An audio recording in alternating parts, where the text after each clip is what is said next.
हर आदमी को लगता है कि उसकी ज़िंदगी अच्छी नहीं है, उसके दोस्त की ज़िंदगी अच्छी है, उसके पड़ोसी की ज़िंदगी अच्छी है, उसके ऊपर वाले की ज़िंदगी अच्छी है, उसके नीचे रहने वाले की ज़िंदगी अच्छी है। नमस्कार, मैं डॉक्टर जे जे मौर्य। आप ऐसे बहुत से लोगों से मिले होंगे जो अपनी ज़िंदगी से दुखी हैं और वह अपनी ज़िंदगी किसी के साथ बदल लेना चाहते हैं। तो आज ऐसी ही मैं एक कहानी लाया हूँ जिसमें आपको पता चलेगा कि आपकी ज़िंदगी कितनी अच्छी है और पड़ोस की ज़िंदगी कितनी अच्छी है। तो इस कहानी की शुरुआत ऐसे होती है कि एक जंगल के अंदर एक साधु बाबा फिर रहे थे और जैसे ही वो जा रहे थे उनके चेहरे पर एक पानी की बूंद टपक पड़ी और उन्हें ऊपर उठ के देखा तो एक कौवा उड़ रहा था जो रो रहा था। महाराज ने पूछा, अरे क्यों रो रहा है रे? उसने कहा, महाराज ये भी कोई ज़िंदगी है? बोले, क्या हुआ तेरी ज़िंदगी को? बोले, अरे मैं कौवा हूँ, रंग काला है, मुझे कोई पूछता नहीं है, मुझे कोई पालता नहीं है, मुझे कोई खाना नहीं डालता है, खाली लोगों के मरने पे मुझे जूठे खिलाए जाते हैं। मैं इस ज़िंदगी से तंग आ गया हूँ महाराज, तो क्या करूँ मैं तेरे लिए? महाराज मेरी ज़िंदगी बदल दो। उन्होंने कहा, ठीक है महाराज ने, साधु महाराज ने, मैं तुम्हारी ज़िंदगी बदल दूंगा, लेकिन तुम किसकी ज़िंदगी चाहते हो? उन्होंने कहा, महाराज मैं हंस की ज़िंदगी चाहता हूँ। ठीक है, मैं तुम्हें हंस की ज़िंदगी दे दूंगा, लेकिन तुम पहले जाके हंस से मिलो और उससे पूछो कि उसकी ज़िंदगी कैसे चल रही है। तो कौवा उड़ते उड़ते हंस के पास गया और कहा, हंस भाई। कौवे ने पूछा, क्या है? बोले, कैसी चल रही है ज़िंदगी? तुम्हारी ज़िंदगी तो बड़ी मस्त है, सफ़ेद सफ़ेद रंग है, दिन भर पानी में तैरते रहते हो, मछलियाँ खाते रहते हो और ज़िंदगी एकदम ऐश से गुजर रही है। हंसने का, अरे तुझे ऐसा लगता है पगले, ये भी कोई ज़िंदगी है? अरे ये कोई सफ़ेद रंग? अरे सफ़ेद रंग लोगों के मरने पे लोग पहनते हैं, ये मृत्यु का प्रतीक है।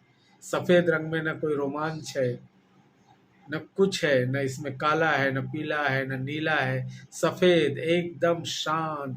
मेरी लोग फ़ोटो भी खींचते हैं ना पानी के साथ, तो पानी और मेरे फ़ोटो में फ़र्क ही नहीं समझ में आता है कि उन्होंने पानी का फ़ोटो खींचा कि मुझे मुझे अपनी ज़िंदगी से मैं बहुत दुखी हूँ, मैं भी अपनी ज़िंदगी बदलना चाहता हूँ। तो उन्होंने कहा, ठीक है, अगर तुम भी अपनी ज़िंदगी बदलना चाहते हो तो चलो साधु बाबा के साथ। दोनों साधु बाबा के पास गए।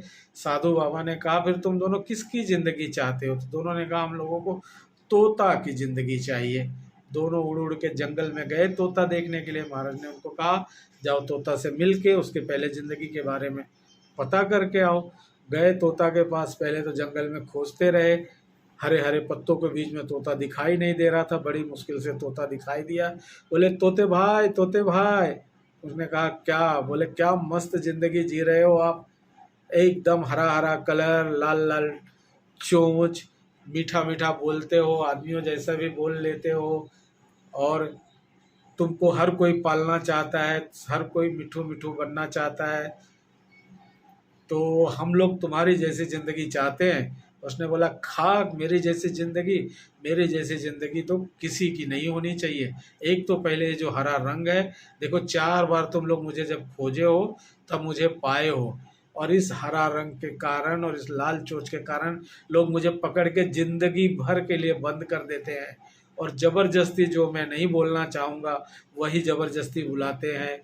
और पैदा हुआ मैं इस जंगलों में घूमने के लिए, और पिंजड़े में मेरी ज़िंदगी ख़त्म हो जाती है। कोई मुझे मिर्ची खिलाता है, कोई मुझे खट्टा खिलाता है, कोई मीठा खिलाता है, लेकिन कोई ये नहीं पूछता कि तू क्या खाना चाहते है। मैं तंग आ गया हूँ ऐसी ज़िंदगी से, मुझे ये ज़िंदगी बदलनी है।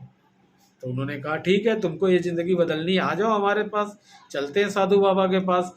फिर साधु बाबा के पास गए। साधु बाबा ने से कहा, भैया महाराज इसको भी ये अपना रंग पसंद नहीं है, तो फिर ये भी अपना रंग बदलना चाहता है। तो फिर महाराज ने कहा, तुम तीनों को कौन सा रंग चाहिए? तो उन्होंने कहा, मोर का रंग चाहिए।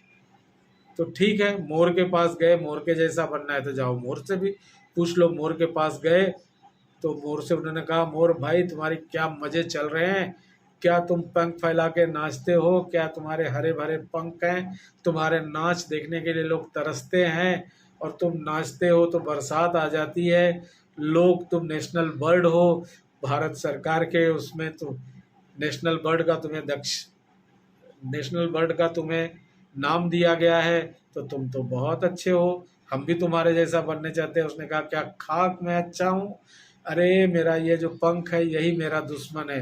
अभी देखो तुम्हें धप धप आवाज़ आ रही होगी, ये सुन रहे हो? उन्होंने कहा हाँ। कहा मुझे शिकारी खोजते हुए आ रहा है, शिकारी खोजेगा मुझे पकड़ लेगा। अब तक शिकारियों ने मेरी माँ को, मेरे बाप को, मेरे भाई को, मेरे बच्चों को, सबको पकड़ के उसके एक एक पंख निकाल लिए हैं। और जब हमारे पंख निकल जाते हैं तो 90% हमारे मोर लोग मर जाते हैं और हमारे पंख पूरे देश में बेचा जाता है और हम यहाँ तड़पते रहते हैं। ऐसी ज़िंदगी हमें नहीं चाहिए।